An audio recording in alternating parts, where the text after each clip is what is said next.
Vamos ouvir a nossa vinheta, que estamos inaugurando hoje.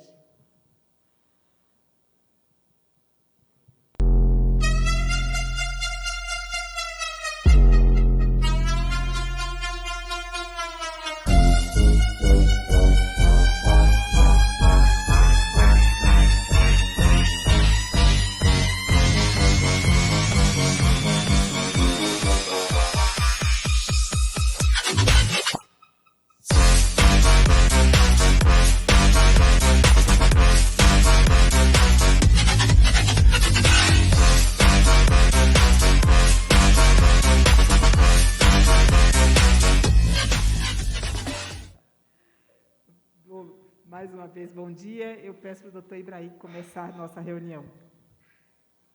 Bom dia, pessoal. Antes de mais nada, parabéns, a vinheta ficou sensacional. Mesmo. Bem-vindas e bem-vindos todos a mais essa nossa reunião. Nós estamos, mais uma vez, com um caso particularmente desafiador.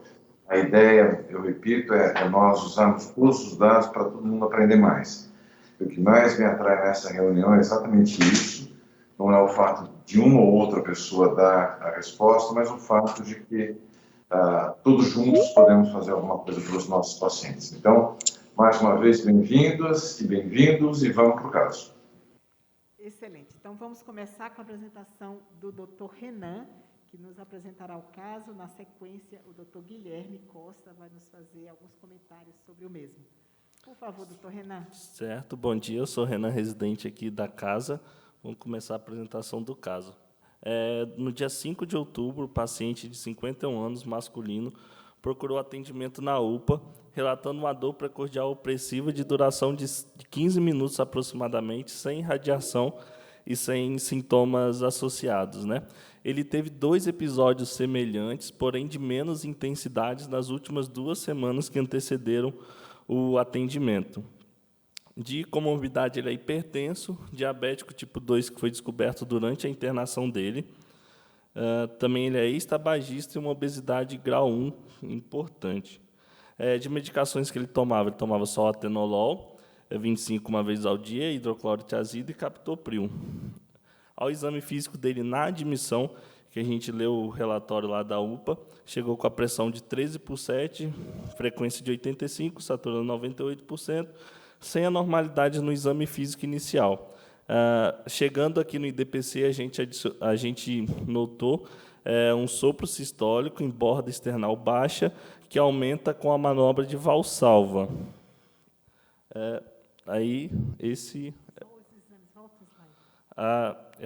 Os exames, ele curvou a troponina na admissão, né? Foi de 12.000 para 21.000 e um NT-proBNP de 3.300. Antes de mostrarmos o eletro, doutor Renan, vamos então perguntar aqui ao doutor Michael o que ele acha dessa apresentação inicial do paciente.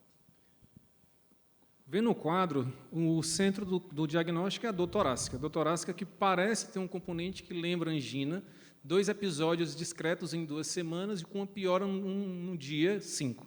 15 minutos de dor e reta external. São comemorativos que chamam a atenção para um homem tabagista e hipertenso. Ex-tabagista no contexto e obeso. Isso aumenta a probabilidade para a doença arterial coronariana. O que é o contraponto da história é esse sopro em borda external esquerda baixa, né? Sopro em borda external esquerda baixa, a gente vai poder lembrar de obstrução de via de saída ou um gradiente interventricular, levantando as 2 hipóteses, para a estenose aórtica, por conta do sopro, e por conta da miocardiopatia hipertrófica. Contudo, piora com Valsalva. Isso fortalece um pouco mais para a hipertrófica. Quando ele curva a troponina, ele tende ao panorama diagnóstico para o infarto, deixando a gente com essas 2 hipóteses mais importantes, sendo que o quadro mais agudo me parece ser um infarto. Perfeito. Então, paciente de risco alto, né, que curvou troponina, não dá muita dúvida se ele realmente não tem um infarto nesse momento, né? Vamos ver o eletro, doutor? Certo. Vamos ver o eletro. Doutor Marco, por favor, os achados. Doutor Marco, comente o eletro. Bom dia a todos. Obrigado aí, doutora Edileide e doutora Renan, pelo convite aí para discutir esse eletro, né? Eu sou Marco Antônio, sou R1 aqui da casa. Nesse eletro, então, a gente pode ver que é um ritmo, o paciente se encontra em ritmo sinusal e a gente consegue perceber o que mais chama atenção nesse eletro é o supradesnivelamento de ST, principalmente em parede anteroapical, onde há associado também uma possível zona inativa nessa mesma região.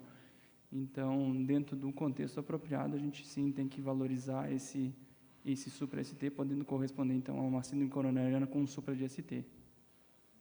O estranho, Marcos, é que ele não tem também R, né? Só Q em toda a parede anterior, né? Parecendo que já é um infarto evoluído. O que você acha, Bruno?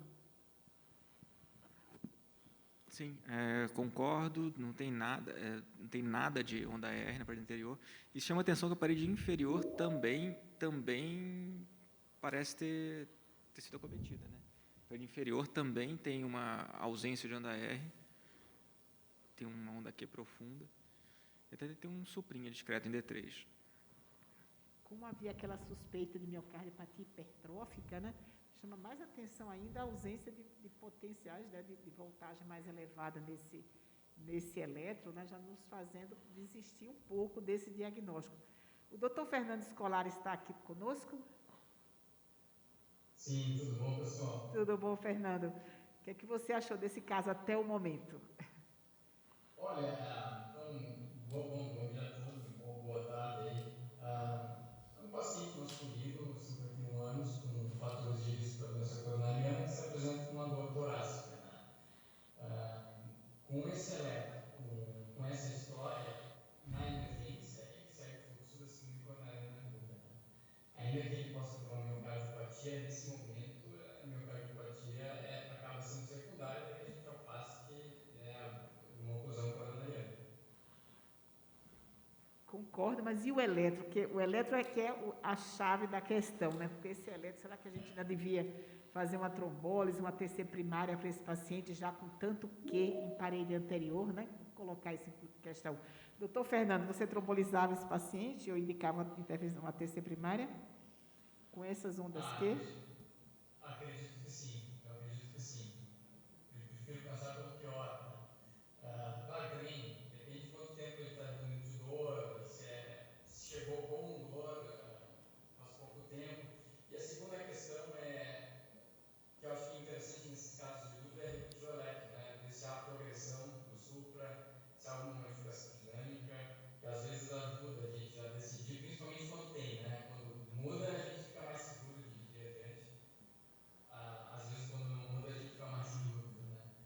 Mas, na dúvida, eu mandaria para o CAD, ainda mais se estiver disponível, né? Bom, essa dor dele começou há 2 semanas, ele teve 2 episódios semelhantes, porém de menor intensidade. A dor que ele procurou o pronto-socorro começou há 15 minutos e foi uma dor de maior intensidade do que as outras dores que ele tinha sentido.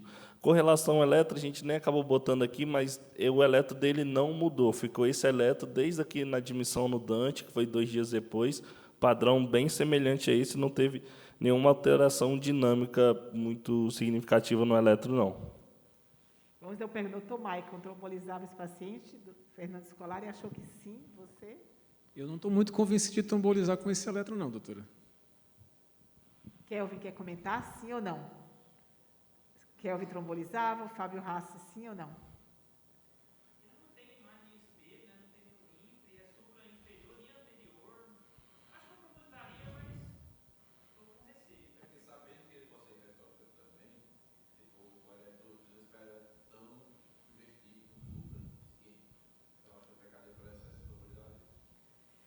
A gente viu que as opiniões estão divididas aqui pelo meio. Fala, Renan. Eu queria fazer uma pergunta para a senhora, doutora. Nesse contexto, você acha assim, a miocardiopatia hipertrófica, com um ataque cardíaco um pouco mais importante, depois com quadro de obstrução de via de saída, ela por si poderia dar esse aumento expressivo de troponina, mais de 1000 vezes? Nesse tamanho não. A gente sempre tem uma troponina elevada, ele tem proBNP que podem estar elevados, mas nunca nesse nível, né? Esse nível específico de infarto. E realmente eu ficaria na dúvida, que todo mundo colocou aqui, um a favor de fazer intervenção primária e outros não. Ficaria com a dúvida mesmo, a gente perder a oportunidade de revascularizar esse paciente, é uma coisa meio brutal. Bruno, sua opinião? A TC primária ou não desse paciente? Acho que na dúvida, acho que eu tentaria intervir, fazer pelo menos um CAT nele, se fosse possível. Em tempo hábil de repente, encontrar alguma coisa.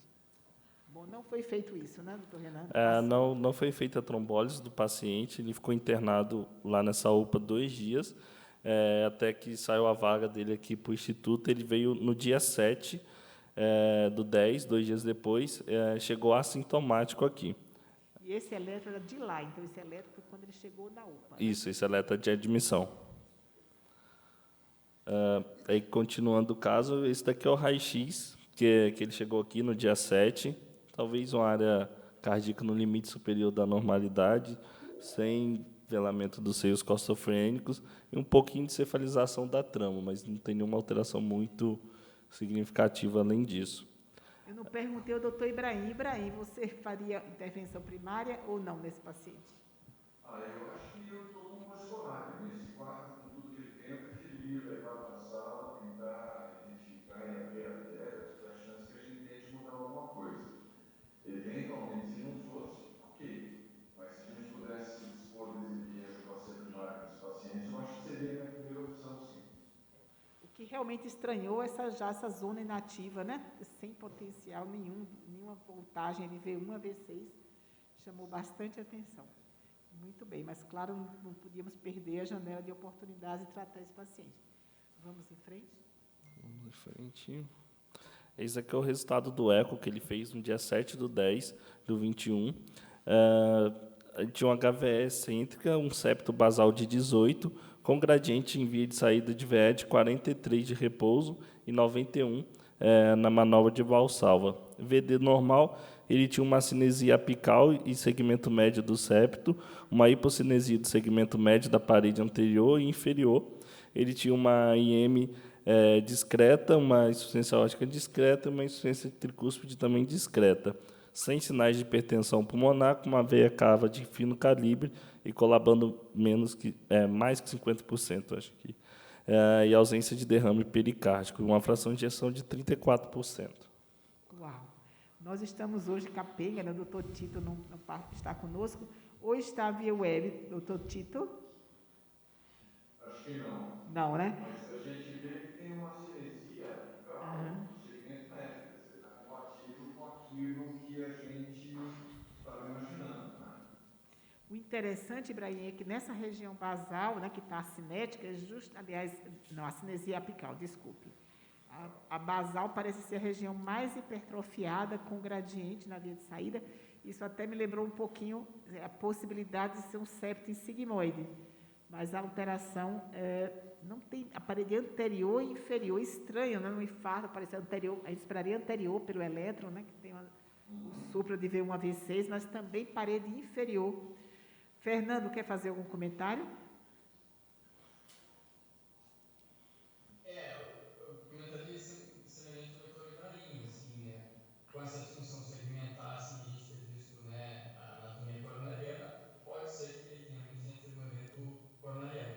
Eu acho interessante a gente lembrar sempre que a evolução do paciente com hipertrófica, atualmente, ela é quase semelhante da população normal, né? Isso, então, não exime que o paciente com hipertrófica tenha síndrome coronariana aguda, né? O que a gente acaba fazendo muitas vezes no ambulatório de hipertrófica, né? Seguindo os pacientes e tratando o restante, né? Tratando doenças diabéticas, hipertensão, dislipidemia, enquanto a hipertrófica, às vezes, permanece, né, estável durante muito tempo sem nenhuma complicação. Mas, assim, acho que tem que investigar um pouco mais, né? Descobrir porque, se a gente identificar a doença coronariana, muda a maneira desse paciente, né? Nem que seja apenas para excluir. E se, no caso de doença coronariana ausente, bom, aí a gente tem outras possibilidades. Eu acho que ele não vai escapar de ter DAC, né, com essa troponina, mas eu queria comentar a questão de ser uma hipertrófica basal, né? Então, tem mais hipertrofia na região basal, parece que exclusivamente da região basal, e nesses pacientes eu tenho observado que eles têm pouca hipertrofia no eletrocardiograma. Seria o oposto do apical, que costuma ter muita HVE, muita inversão de T, né, em V5, V6 principalmente, enquanto que no basal pode até ser um eletrocardiograma normal, né, diferente do apical. Você tem observado isso, Fernando, nos hipertróficos basais? Sim, acho que até isso vem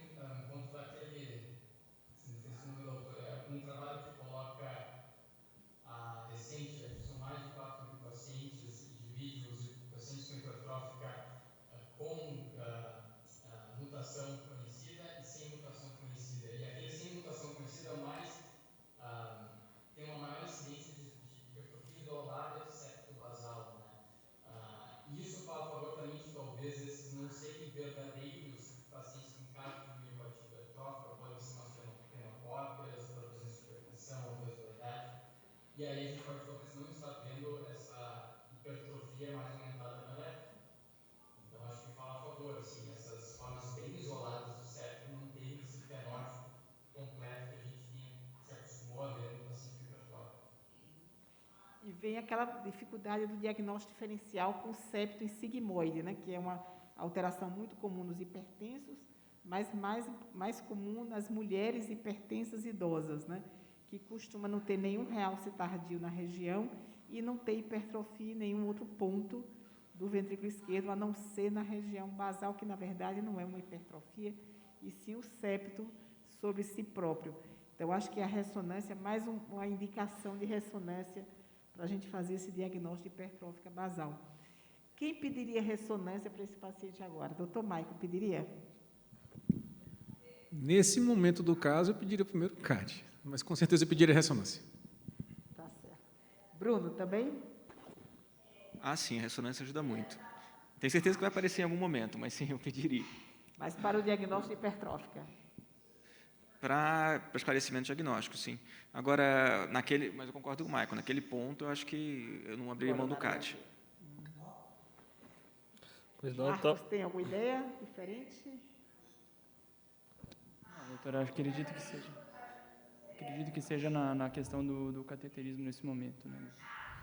Coronariografia é o exame que todo mundo quer por aqui, doutor Ibrahim. Você nos mostra?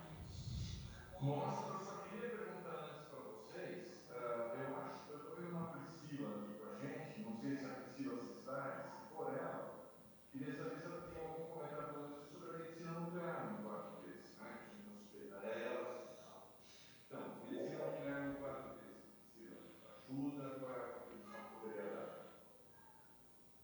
Ah, doutor Ibrahim, acho que considerando o eletro no supra, eu não apostaria na medicina nuclear nesse momento. Acho que eu corro para a ideia do CAD também. Então, vamos para aí. Vamos para o caso. Vocês estão vendo a imagem do CAD? Sim, Ibrahim. Tá. Então, nós estamos vendo aqui a coronária direita, o ventrículo inferior esquerda, a caracterização seletiva do vaso, um vaso com praticamente irregularidades paletais difusos apenas, sem grandes obstruções. É um vaso dominante, a gente observa aqui o ronco descendente posterior, ângulo ventricular posterior do subivano. Nessa aqui a gente não viu nada de especial. Agora, essa outra sequência de imagens, nós tentar um pouquinho grande para o computador, desculpe. Minuto agora. Agora é quase uma total, vou dar uma parada só para mostrar que de fato ela é uma artéria dominante, artéria descendente posterior longo, agora posterior do subivano, e nenhuma obstrução significativa. Olhando aqui, a gente percebe que tem circulação, parece uma artéria longa, quem sabe, circulação lateral para a esquerda. Vamos ver. E aqui a gente vê a injeção na coronária esquerda, uma artéria dominante, coronária esquerda e inferior direita, os influentes que eu assume um grande ramo marginal e um ramo marginal não tão importante, que são esses que a gente vê aqui. E já se observa no descendente anterior, essa porção proximal, que tem alguma coisa aqui, o CAD que a Priscila e os colegas estão querendo fazer há mais de meia hora, já naquele momento mesmo. Tá? Agora nós vamos perceber um pouquinho mais calmo, cranial, e a gente observa aqui uma estenose significativa, na porção média para média da média. Porque o primeiro você está sendo imediatamente antes da lesão.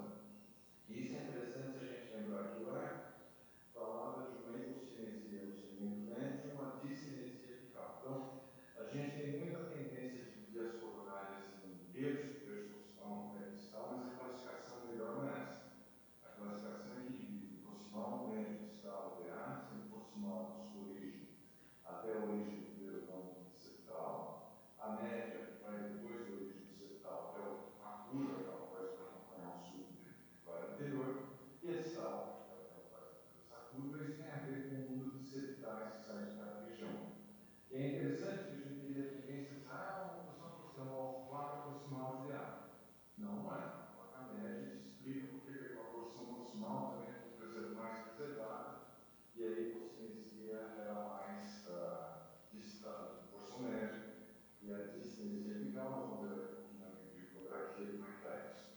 Oblíquo anterior de esquerda, aqui tem uma certa superposição com alguns nomes que saem de lá, e aqui a gente observa o fluxo prejudicado, em dois, não o fluxo de um, não em três, notem aqui a opacificação da parede das circulares, que ela já foi, ainda tem contraste chegando à posição de sinal dela. Então, não uma opacificação do fluxo perfeito. Aqui é a chamada spider, como o oblíquo esquerda caudal, e a gente vê, para de novo a imagem, circunflexos tem essa projeção muito boa para mostrar o ósseo das circunflexos, que são por origem da DA.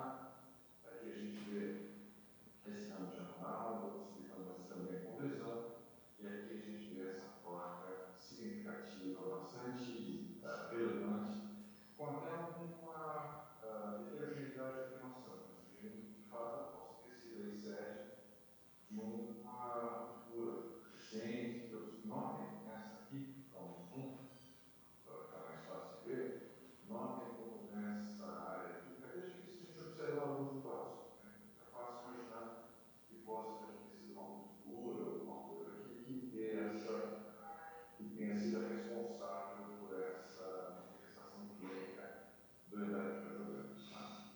E agora nós vamos ver também a bibliografia, oblíquo anterior direita, e notem que ela reproduz os efeitos que o EC encontrou. A porção basal, no caminho, a porção média e o cinético, com de fato essa discinesia apical. Estou usando aqui um método muito sofisticado, mas que funciona, que é deixar a ponta do mouse no final da diástole, onde se contraste, deixa no final da diástole a ponta do mouse aqui na ponta do ventrículo, e na cisma para ver que o ventrículo foi para a direita. É uma discinesia mesmo, pensar, já formando uma neurozinha de ponta.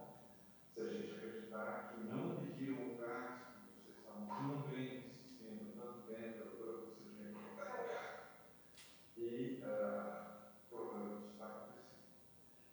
Aí tem mais coisa aqui, eu não sei se vocês querem que eu mostre ou não, se vai dar spoiler, mas fizeram uma angioplastia, um implante de stent, nosso primeiro transcendental foi classificado, o stent está colocado depois, aqui se enquadra depois, e aqui a primeira situação, aí mais uma avaliação parcial, vamos direto, já que já teve consultado implantar stent, vamos direto para o resultado, e aqui está o implante de stent, e notem que a artéria foi bastante diante, a melhora classificada nos seus segmentos mais distais.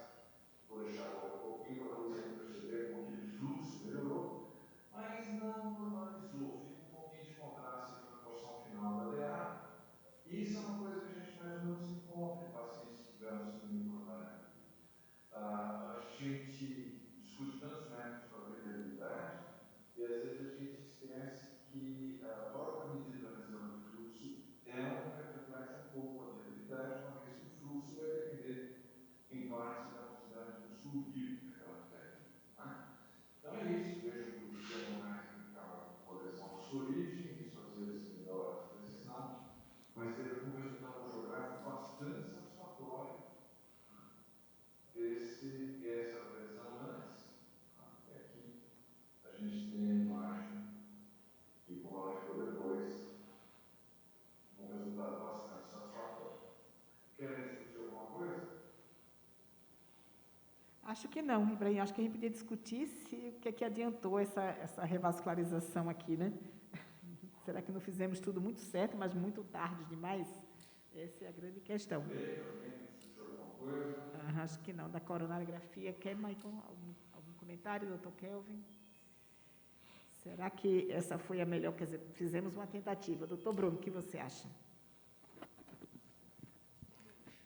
O problema é que aqui a gente não tem a prática hoje avaliar a viabilidade miocárdica, né? Não é uma coisa tão comum. A gente perdeu, realmente, aquela parede anterior foi toda, debilitada, pela falta de uma palavra melhor. Você não tem mais zona elétrica nenhuma ali. Mas, por outro lado, também está muito recente. Talvez uma avaliação de viabilidade miocárdica, em algum momento, sugerisse que tinha benefício. mas a gente, sem dúvida nenhuma, perdeu o melhor momento, né? Perdeu o timing de salvar aquilo ali. E se a gente tivesse feito, o Michael não quis fazer, mas se a gente tivesse feito a ressonância antes do CAT e tivesse mostrado, Ibrahim, um realce transmural importante em toda a parede anterior, será que teria sido essa a conduta? O que você acha? Eu vou dar essa resposta para vocês em 2024, porque é exatamente essa que está sendo a tese que o professor Dr. Pedro Silvio Vaz está orientando atualmente, que eles estão fazendo uma tese de pacientes que chegam aqui no Dante depois de 12 horas, perdão, depois de 24 horas de torácica, eles fazem a avaliação de fertilidade e aí, dependendo do resultado da fertilidade, eles estão ou fazendo intervenção, caso de fertilidade no território do infarto, ou randomizando para fazer a intervenção, ou não, mantendo o caminho conservador, pacientes que não têm fertilidade demonstrada alta. Isso porque, depois de novo aproveitar a presença do discípulo, né? Mas depois do estudo do STIT, muita fiabilidade já era uma coisa confusa antes, aí foi uma coisa absolutamente enlouquecedora, tá? Porque ninguém esperava o resultado do STIT e ele mostrou melhora dos pacientes vascularizados, independentemente de você documentar a viabilidade ou não. Algumas coisas que a gente chama atenção, a mortalidade do STIT foi muito alta nos dois grupos, então foi uma mortalidade alta com uma outra muito alta, por isso deu diferença. E ninguém sabe exatamente, nos pacientes fora do STIT, que é a imensa maioria dos que a gente atende, quer dizer, aqueles que têm fração de ejeção acima de 35, se os resultados seriam os mesmos. Acho que outras coisas do STIT também ficaram no ar, tipo, precisa fazer uma vascularização completa ou não? Será que o resultado do tratamento percutâneo não é tão bom quanto o tratamento cirúrgico? Então, eu não estou criticando o STIT, mas são perguntas respondidas. E, em cima disso, a gente tem tido a tendência de personalizar o tratamento. Quer dizer, mostrou a viabilidade, vai dar entrada, seja a viabilidade do método que for. E agora, a Bárbara tem orientado pelo Pedro fazer essa tese de ver se não tem viabilidade, se aquilo tem alguma melhora ou não, que vai ser uma resposta, acho, bastante importante. Então, eu diria para você que esse paciente teria entrado de tese dela e a gente provavelmente vai ter essa resposta em 2024. Não sei se a Priscila quer comentar mais de viabilidade, STIT, PET. Eu acho que a função da prova de viabilidade ela mudou depois do STIT, né? Talvez antes do STIT ela tivesse um peso em relação a revascularizar maior do que ela tem atualmente. Eu acredito que a prova de viabilidade hoje ela esteja muito mais relacionada a uma programação de revascularização mais personalizada, vou copiar o efetivamente peso dicotômico de revascularização ou não. Então, eu acredito que pacientes, por exemplo, de alto risco cirúrgico possam se tornar para intervenção percutânea e vice-versa, depender do grau de fiabilidade. Mas não acredito que ela tenha mais o peso anterior de tirar o paciente do velho, por exemplo.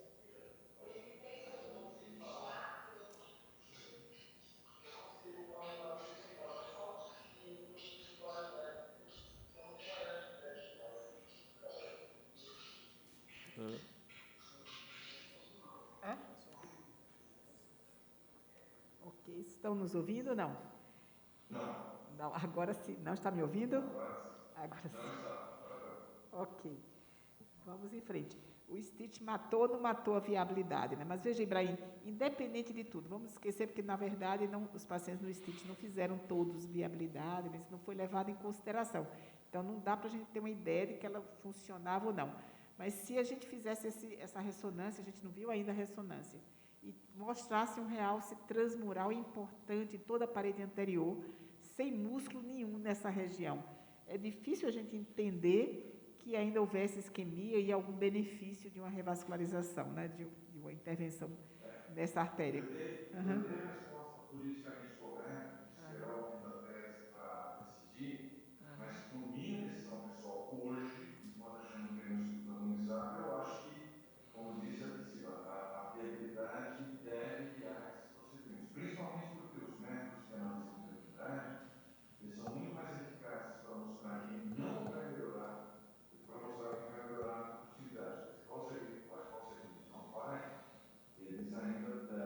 são melhores para mostrar quem não vai recuperar com sucesso.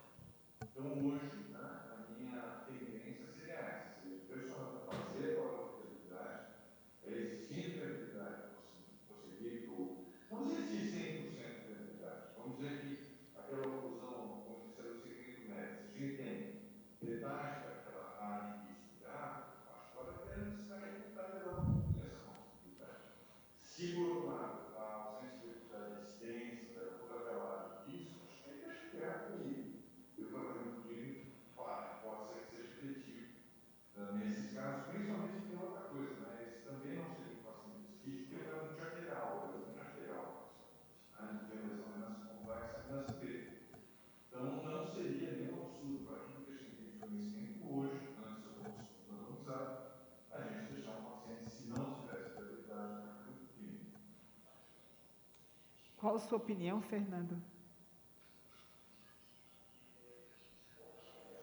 Olha, acho que a gente só tem dúvidas, né? Enquanto a gente não tiver um ensaio clínico bem pragmático, assim, a gente não vai ter a resposta, né? A gente teve um estudo de isquemia, mas ele foi feito para ver isquemia, não viabilidade em si, né? Eu acho que tudo depende de como é que a gente está olhando. Mas, assim, experiência que eu vejo com os centros aqui em Toronto, eles são bastante agressivos, eles têm usado bastante a viabilidade por ressonância. Tem sido o exame que eles usam como divisor de águas na precisa de ser feito no positivo. Mas depende de centros, né? Eu fui em lugares que usam a ressonância, outros locais, mesmo com a ressonância disponível, e não acreditam na viabilidade, não fazem utilização. Mas a gente vai ficar sempre nesse jogo, enquanto não tiver um estudo bem delimitado, bem pragmático, a gente vai ter dúvidas e vai ter experiência de cada centro. Eu, particularmente, acho que faria, assim, eu entendo que a melhor evidência que a gente tem hoje favorece a gente revascularizar com viabilidade. Mas se alguém argumentar fortemente contra, também não está tão errado assim, né? Porque a gente realmente não tem um dado 100% concreto. Queria comentar, você tinha falado que o fato de ter hipertrófica, funciona como um paciente normal, tendo todas as comorbidades e evoluções diferentes, independente de ter miocárdio hipertrófica. Mas no que diz respeito à doença coronária, eu acho que o paciente com hipertrófica, ele se comporta pior, ou seja, o infarto é pior, a isquemia é pior no hipertrófico, porque ele já vive isquêmico, dependendo de fornecimento de energia, de oxigênio, o tempo inteiro numa situação de privação crônica. E, de repente, ele, quando faz uma perda, ele perde agudamente, perde por falta de suprimento, ele se comporta pior, né? Ele tem um infarto mais grave, ele vai ter uma repercussão da parede maior do que o não hipertrófico, porque que não era tão privado já de base, né? Essa é a minha questão. Fiquei até pensando que talvez a gente não tivesse visto nada de hipertrófico nesse paciente, porque ele comeu toda a parede anterior ali na hora da isquemia maior dele, ele ficou ali, só necrosou toda a parede, tanto que está discinética para a região apical, né? Então, talvez o fato dele ser hipertrófico, ele tenha tido uma repercussão funcional maior. É uma isquemia no miocárdio doente, né? Se a gente pensar. Agora, é uma pena que não pegou o primeiro septal, né? Porque daí ia resolver o problema da hiperfusão. Pegou o que não devia pegar, né? Pegou o pior. Foi por isso que ele preservou a região basal, né? Porque ele não pegou o primeiro septal. Ok, vamos então continuar, doutor Renan? Oi? Agora a ressonância. Ressonância, doutor Ibrahim. A exemplo da semana passada, hoje eu também vi o caso. E acho que a ressonância é bastante interessante, para mostrar alguns achados diferentes, justifica plenamente o caso da. A gente sempre gosta de começar por essas imagens, aqui a gente vê que não tem elemento oral, praticamente sem elemento delicado, qualitativa, dentro dos limites da normalidade. Quando a gente olha nessa imagem, a gente vê realmente a espessura mais pronunciada na base, né?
licença, Ibrahim, deixa eu só pedir para mutarem o microfone, que está um barulho, está ruim da gente ouvir.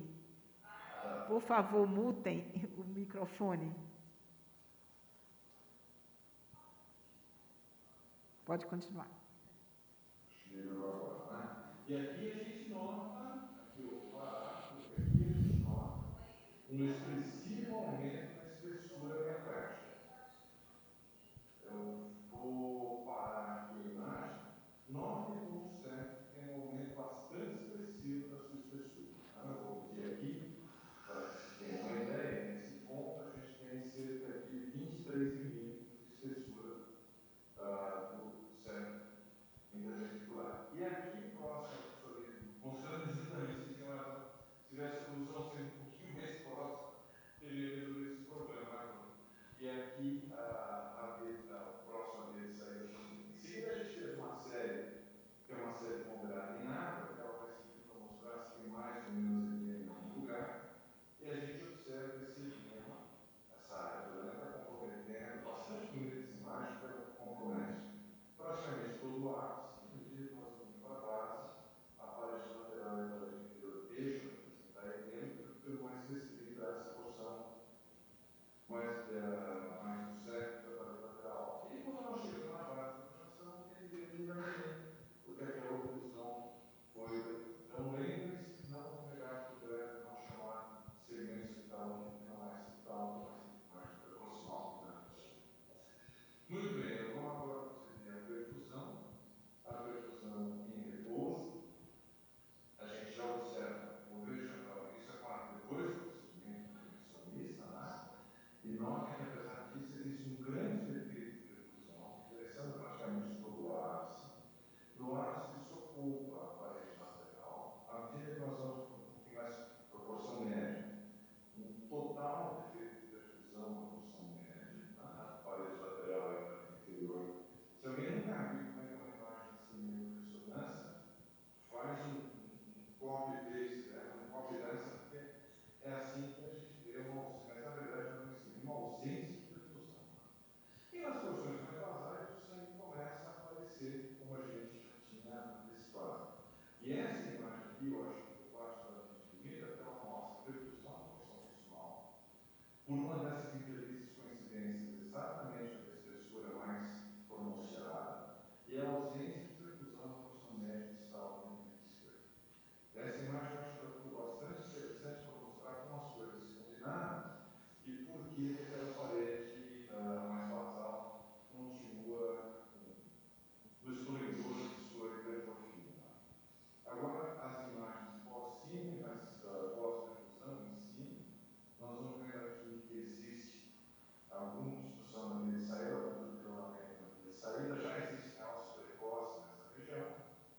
E eu, como já estamos agora com 40 minutos de reunião, eu vou poupar um pouquinho o tempo de todos e vou partir direto para o real tardio.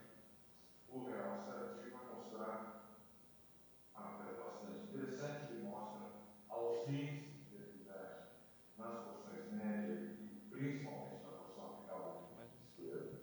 Isso, para quem tem interesse em ressonância, é uma coisa interessante, porque ela mostra uma ausência de perfusão, é bom. Se é uma ausência de perfusão, pode ter oclusão de microcirculação que a gente via nas imagens mais proximais. Nós não estamos vendo, Ibrahim. Opa, já sei. Bom, agora voltou, né? Voltou. Bom, Posso fazer com o doutor Edilei? pode. Edilei? Pois não? Pode fazer a pergunta. Acho que está com algum problema, Ibrahim. Pode E aqui, continuar. olha, pessoal, não estou ouvindo, então eu vou permitir finalizar minha parte com essa imagem de ausência de prioridade de segmento médio apical. Né? Então, como eu disse aqui, não tem indicação de oscilação que a gente tivesse visto antes. E aqui um realce diferente nessa área de aumento da espessura. E, Priscila, você está conseguindo falar agora com a gente? A conexão da estabilizada. Fazer uma. Teoricamente, essa porção média aplicada na parede anterior, ela pode se adelgaçar ao longo do tempo, já que a gente está considerando que isso é uma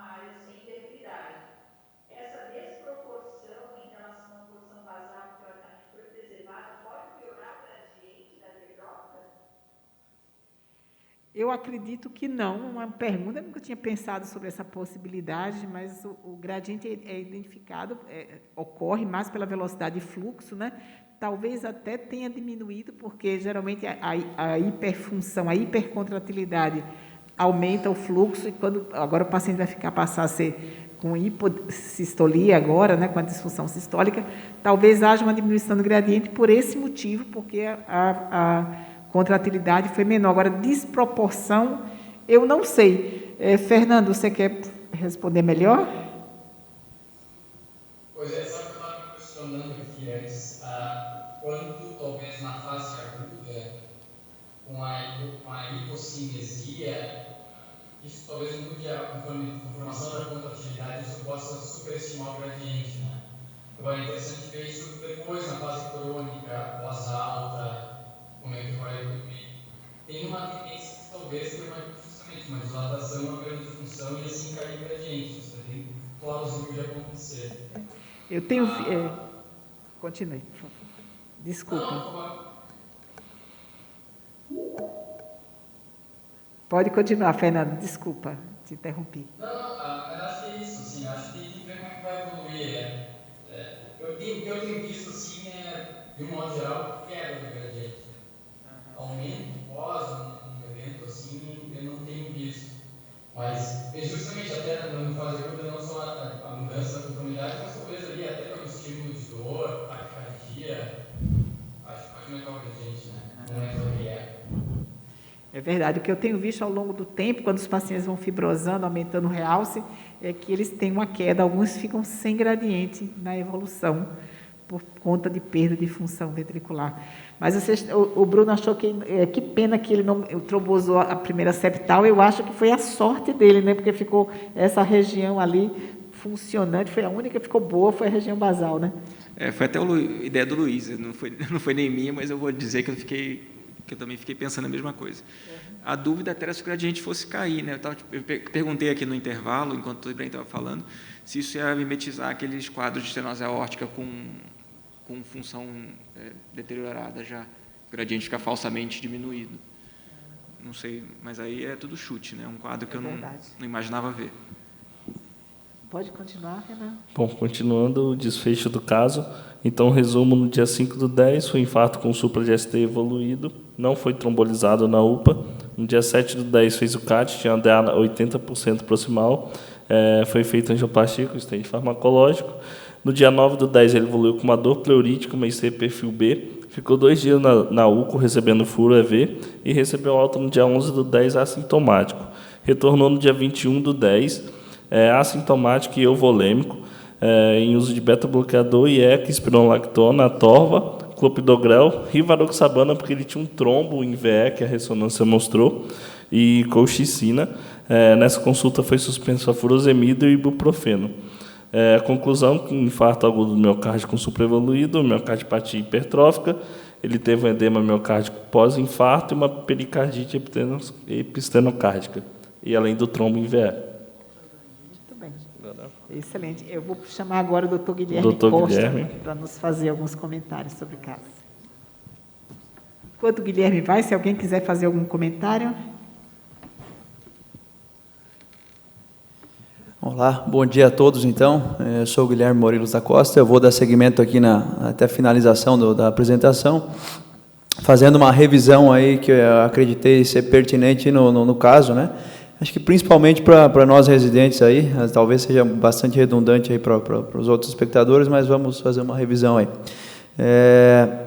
Então, separei o tema de miocardiopatia hipertrófica para a gente revisar e também revisar a avaliação do papel do realce tardio na ressonância, na caracterização do padrão coronariano e não coronariano, né? Para a gente identificar melhor, às vezes, a etiologia aí do caso. Pode passar. Está muito alto. Então, o que é uma revisão sobre a miocardiopatia hipertrófica? A miocardiopatia hipertrófica, então, é uma miocardiopatia onde ocorre uma hipertrofia, um espessamento importante do VE, geralmente de forma assimétrica, ocasionado por defeitos gênicos, né? Que são conhecidos mais de 1.400 mutações gênicas aí, de mais de 19 genes, que podem levar aí a um desarranjo nas conformações dos sarcômeros devido a mutações gênicas nos genes responsáveis por essas proteínas, né? Variadas proteínas que formam o sarcômero aí. A gente sabe que ela é a doença cardíaca genética mais comum que existe, tá? Ela tem uma prevalência mais ou menos aí de 1 para 500 habitantes. O que mais? Acho que pode passar o slide aí. Eu mesmo aqui. Então, ela é uma doença genética com transmissão, né? É uma herança autossômica dominante. A prevalência, então, a gente já comentou, é a principal causa de morte súbita em jovens e em atletas de competição. E a evolução para um estágio final de miocardiopatia dilatada e muito sintomática é raro, né? Menos de 10% dos casos. E os principais diagnósticos diferenciais que a gente tem que fazer para miocardiopatia hipertrófica são doença de Fabry, doença de Pompe, amiloidose cardíaca, coração de atleta, síndrome de Leopard, estenose aórtica e hipertensão importante, aí, principalmente sem tratamento, né? A fisiopatologia da miocardiopatia hipertrófica envolve 3 principais pilares, né? A disfunção diastólica, aí, gerada principalmente por essa hipertrofia e desarranjo estrutural miocárdico. A obstrução da via de saída do VE também influencia bastante na fisiopatologia. É importante frisar aqui que a gente separa quanto ao gradiente da via de saída do VE no eco, a gente classifica os pacientes como obstrutivos ou não, né?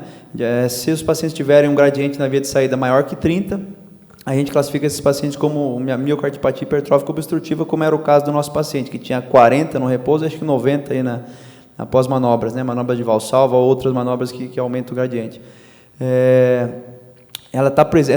O fator obstrutivo, né? Esse gradiente elevado está presente em mais ou menos 70% dos pacientes, e a gente sabe que ele aumenta o risco de morte súbita, e geralmente esse gradiente ele ocorre, esse gradiente da via de saída ocorre devido ao movimento anterior da cúspide anterior da válvula mitral, né?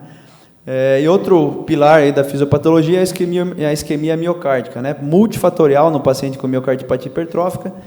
Alguns fatores aí que a gente tem que citar. O paciente geralmente ele tem uma disfunção da microvasculatura, uma disfunção arteriolar. As arteríolas não têm uma capacidade vasodilatadora fisiológica. Esses pacientes cursam aí com fibrose devido à própria isquemia, eles vão fazendo fibrose. Eles também trabalham com altas pressões de enchimento, que aumenta a demanda do músculo. E então eles vivem num ambiente, digamos assim, de baixa oferta para a demanda que existe, né? Então essa isquemia também é um pilar aí da fisiopatologia, que é responsável por 50% mais ou menos, é responsável pelo sintoma de angina que é encontrado em 50% mais ou menos dos pacientes sintomáticos. Então, sobre a miocardiopatia hipertrófica, a gente já comentou rapidamente. Aqui, as imagens da ressonância, a gente vai falar agora um pouquinho do padrão do realce tardio, né, na ressonância. Então, a gente sabe que o gadolínio usado na ressonância, ele tem uma propriedade de se depositar na região intersticial, né? Ele não tem a capacidade de entrar, de ir para a região intracelular. Mas no tecido necrótico, que perde perde essa capacidade aumenta a permeabilidade das células, né, da membrana celular, esse gadolínio ele acaba extravasando para essas células, para essa região necrótica, para essas células, e a gente acaba conseguindo ver o acúmulo dele aí 5 a 15 minutos, pelo menos, após a administração do gadolínio, né?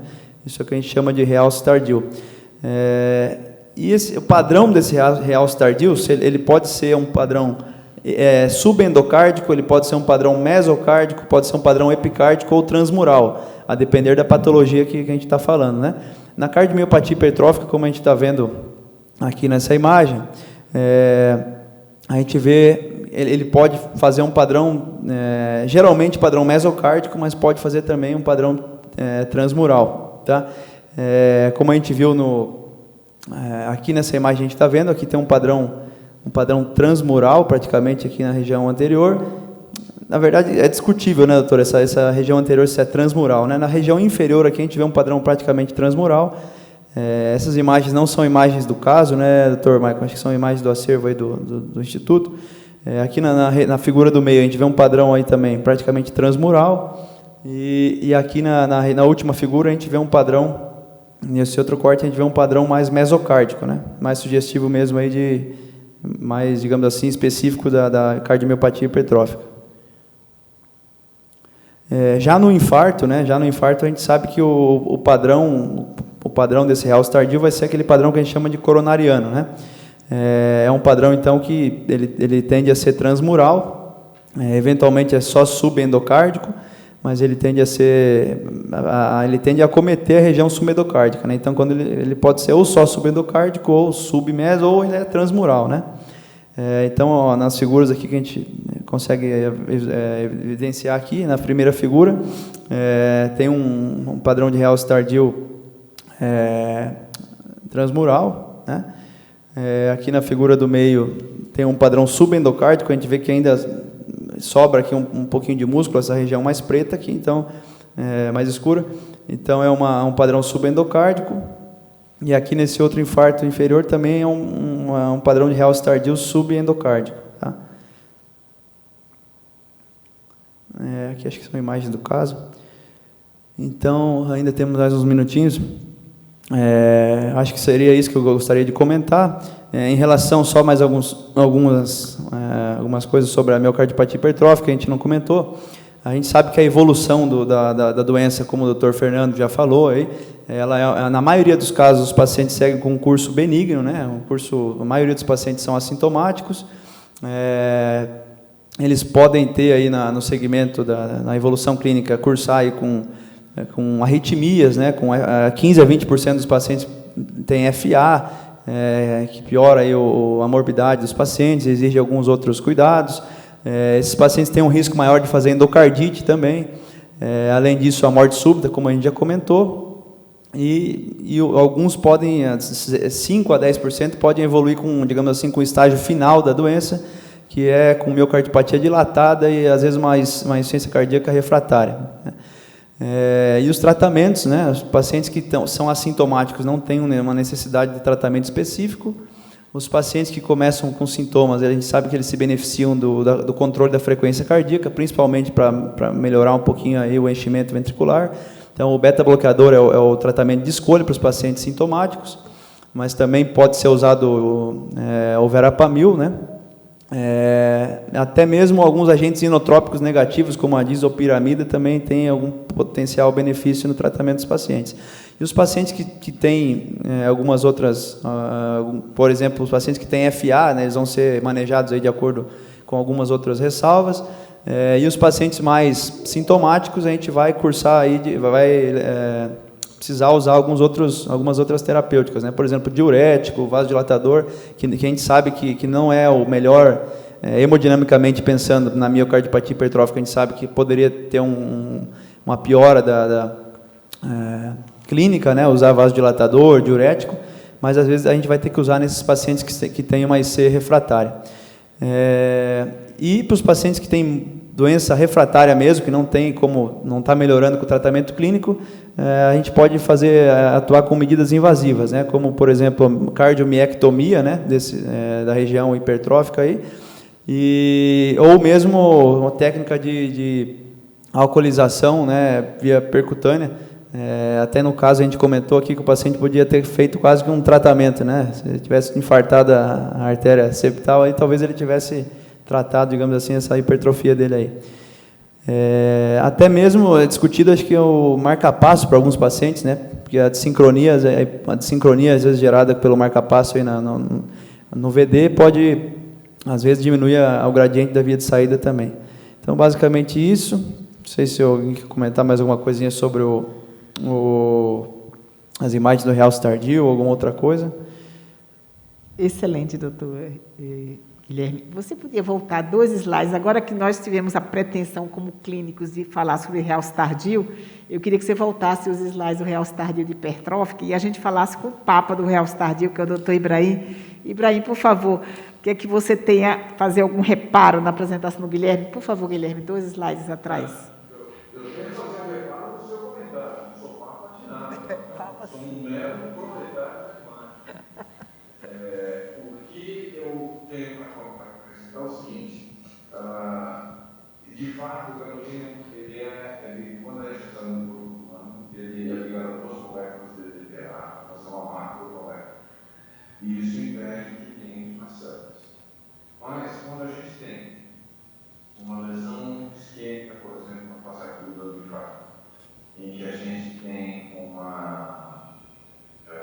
aumento da capacidade celular, como comentou, ele entra ali, e ali fica retido. Então, esse é o mecanismo de detecção da urina na fase aguda.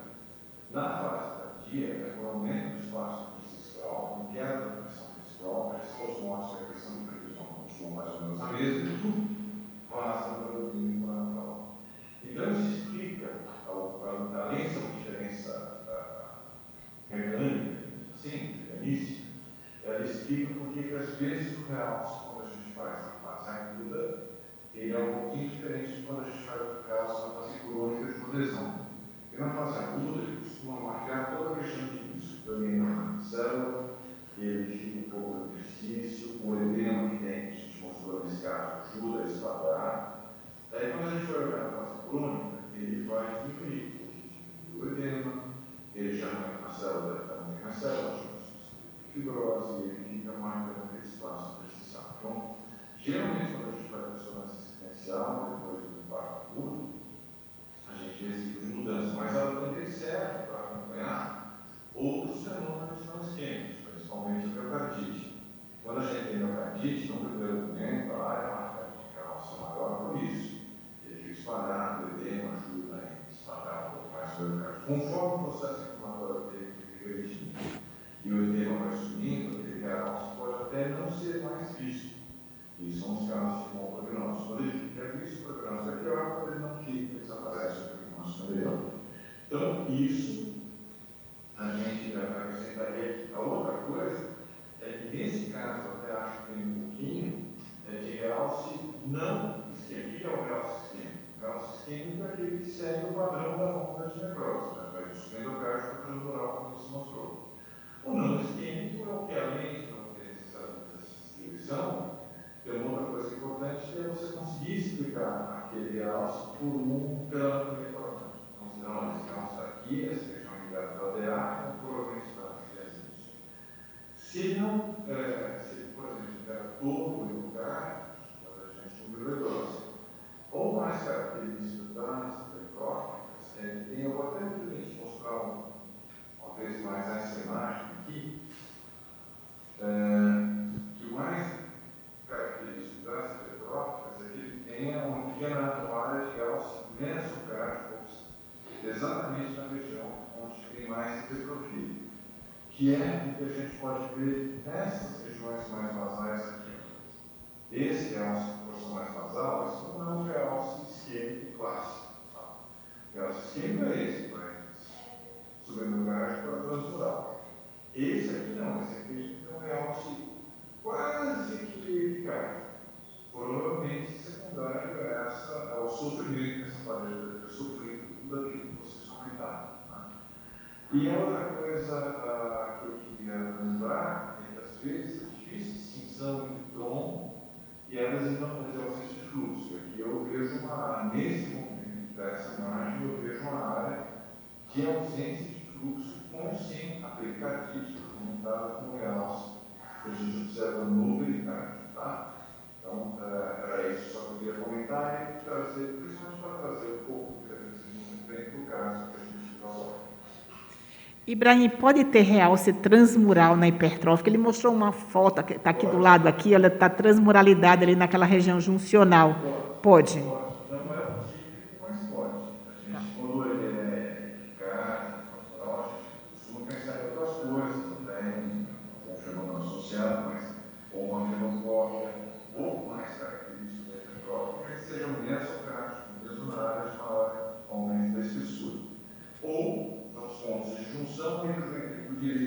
e esquerda, tanto que se encontram, tanto na como em cima como embaixo, a gente costuma ter umas áreas de realce ali. Esse padrão de realce que ele mostrou não é o mais característico. Pega a área de maior espessura, mas é um realce ou transdural ou até subepicário. A gente poderia pensar em algumas outras possibilidades nesses casos. Tá? Perfeito. Chegamos às 13 horas, terminamos nossa reunião. Eu vou pedir para o Ibrahim fechar. Agradeço muito a presença de todos. Acho que esse foi o dia que tivemos mais audiência aqui no nosso auditório. Agradeço. Espero contar com essa presença nas outras nossas reuniões, apesar de não ter coffee break. Obrigada a todos. Doutor Ibrahim, por favor. Eu queria agradecer, antes de mais nada, pelo coffee break, né? É verdade. Foi uma conquista do doutor Smith. Para a gente aí, acho que já está aí o pessoal para lá. E agora, aqueles dias também, o coffee break do papo. Não, o coffee break da professora Relaxa está sendo, e também o papo, que as pessoas também é bom e a gente está sentindo pau. Então, vamos ver se a gente se encontra mais. Um abraço a todos até semana que vem. Perfeito. Obrigada mais uma vez. E ao Coffee Break, obrigada, AstraZeneca. Boa tarde.